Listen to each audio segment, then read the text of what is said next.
Чеченская народная сказка. Тимар с обгоревшим боком. В одном ауле жил старый охотник с дочерью. Дочь ни с кем было оставить дома, и поэтому он взял ее однажды на охоту. Целый день они ходили в поисках добычи, и, наконец, усталые и голодные сели отдохнуть. Вдруг откуда ни возьмись, выскочила из лесу лань. Старик не растерялся. Она не успела скрыться. Старый охотник метким выстрелом уложил ее, решив быстрее накормить проголодавшуюся дочь. Старый охотник не стал разделывать лань, отрезал от ее сердца и печени по куску, и начал жарить на разведенном костре. Не успел он это сделать, как лань ожила, вскочила и бросилась бежать. Удивленный этим, охотник сказал: «Вот так чудо! Такого я еще не видел». Оглянувшись на бегу, лань человеческим голосом проговорила: «Это еще не чудо. Вот Тимар с обгоревшим боком.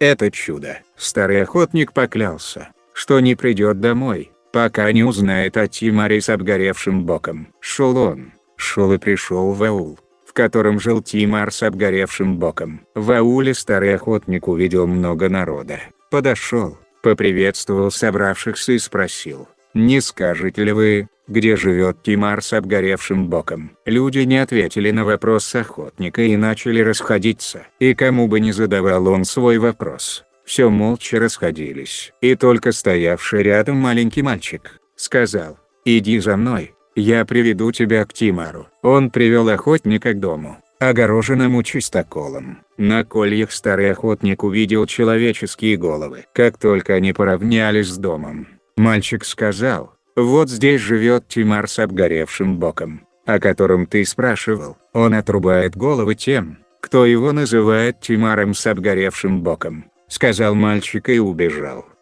Тимар с обгоревшим боком, выйди, если можешь!» — трижды крикнул охотник. Не успел охотник произнести эти слова, как хлопнула дверь, и из комнаты с обнаженной шашкой выскочил Тимар. «Кто тут?» — трижды прокричал мое имя. «Будь ты трижды проклят! Не спеши сердиться. Сперва узнай причину моего прихода. Я пришел к тебе не со злым умыслом, а хотел узнать, как обгорел твой бок. Я думал, что ты пришел дразнить меня. Ну что ж, если ты гость, то это твое счастье. Следуй за мной. Я расскажу тебе, почему меня так называют, и почему я отсекаю головы тем, кто смеет меня так называть. У матери и отца было нас 7 сыновей. Раз охотились мы в дальних краях, прошло много времени, и, оборванные, усталые, мы встретили в горах нарта, пасшего отары овец. Подошли мы к нарту, поздоровались и попросили принять нас. Нарт не ответил на наши приветствия и сказал: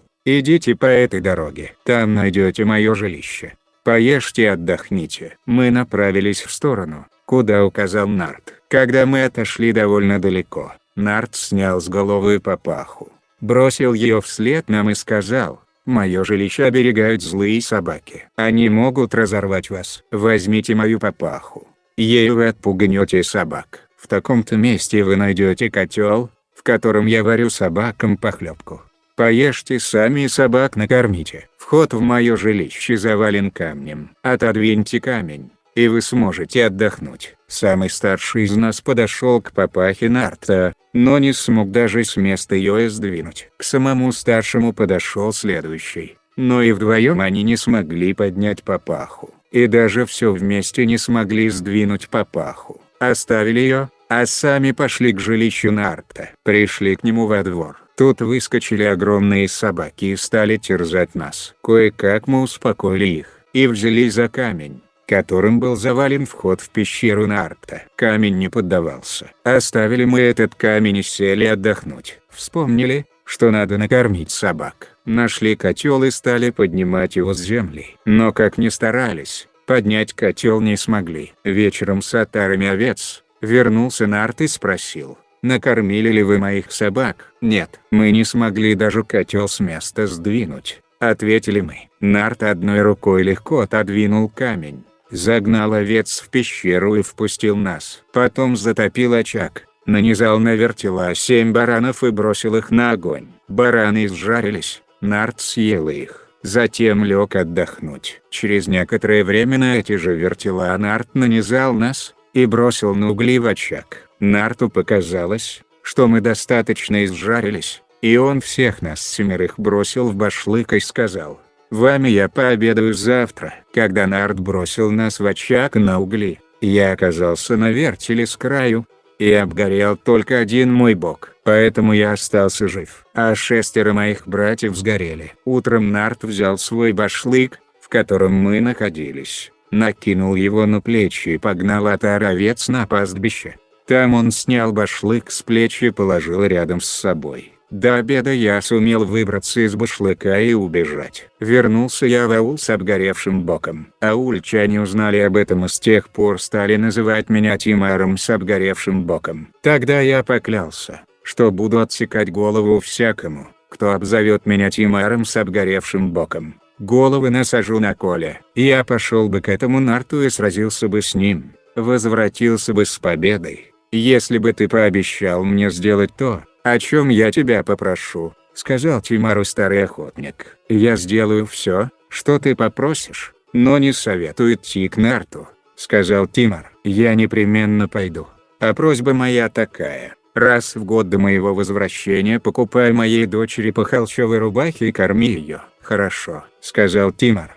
После этого старый охотник отправился на поиски Нарта. Шел старый охотник и пришел к тому самому Нарту. Старый охотник приблизился к Нарту, поздоровался, рассказал, что от долгого пути он устал, проголодался и попросил принять его. Нарт не ответил на приветствие, показал рукой, куда следует идти, и сказал: «В моем жилище поешь и отдохнешь». Когда старый охотник отошел довольно далеко от Нарта, тот снял папаху, бросил ее в сторону охотника и сказал: «Мое жилище охраняют злые собаки. Они могут разорвать тебя. Захвати с собой папаху. Ею ты отпугнешь собак». Старый охотник пинком отбросил папаху Нарту обратно со словами: «Когда будешь возвращаться домой, сам принесешь свой рассадник гнит». Пришел охотник к жилищу Нарта, взял котел, в котором тот варил собакам похлебку, и так ударил им о камень,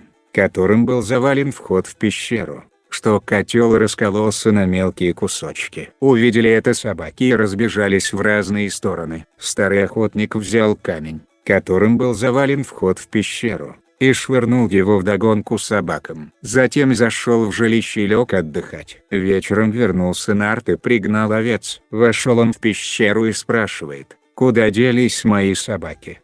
«Какие еще собаки?» «Те, которые охраняли мое жилище». «Ты спрашиваешь о тех щенках, которые сидели у этой пещеры. Они разбежались в разные стороны, как только я топнул ногой». «Ну а где камень, которым был завален вход в пещеру?» — спросил Нарт.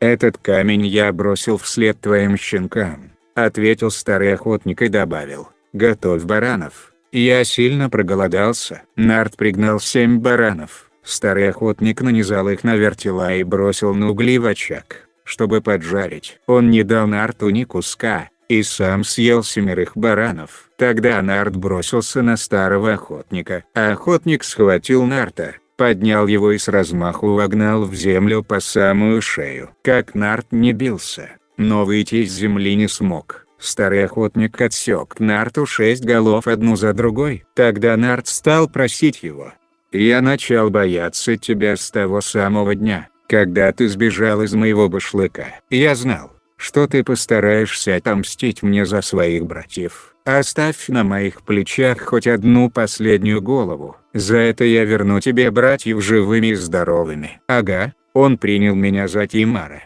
Как ты оживишь их?» — спросил Нарта старый охотник. «Я покажу тебе место, где хранятся их кости, и место, где находится мой оселок. Потрешь им кости своих братьев, они оживут», — ответил Нарт, и показал старому охотнику, где лежат кости 6 братьев Тимар и оселок. «Все ясно». Старый охотник отсек последнюю голову Нарта, нашел кости 6 братьев Тимар и оселок. Охотник потер оселком кости и оживил 6 братьев Тимара. Нашли они кое-какую одежду в пещере Нарта.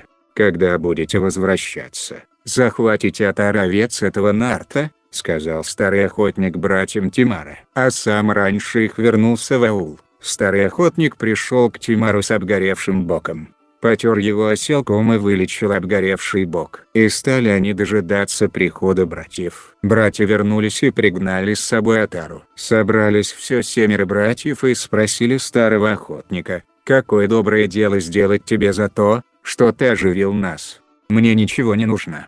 Спасибо и за то, что Тимар содержал мою дочь до моего возвращения. Если ты согласишься взять в жены нашу сестру, мы выдадим ее за тебя», — предложили 7 братьев. «Да, конечно», — смущенно ответил охотник. 3 дня и 3 ночи играли они свадьбу. Старый охотник зашел к своей невесте. «Ай, что случилось?» «Когда я узнала, что 6 моих братьев убиты, я молила небеса, чтобы они дали мне силу превратиться в того, в кого хочу. И я превратилась в лань». «Отдыхал ли ты однажды в лесу у костра вместе со своей проголодавшейся дочерью? Выскочила ли в это время из лесу лань и промчалась ли она мимо вас, когда ты, ранив лань, отрезал по куску от ее сердца и печени и бросил в огонь? А жила ли лань и убежала ли она?» «Да, все это действительно было». «А когда убежала, сказал ли ты: какое это чудо?»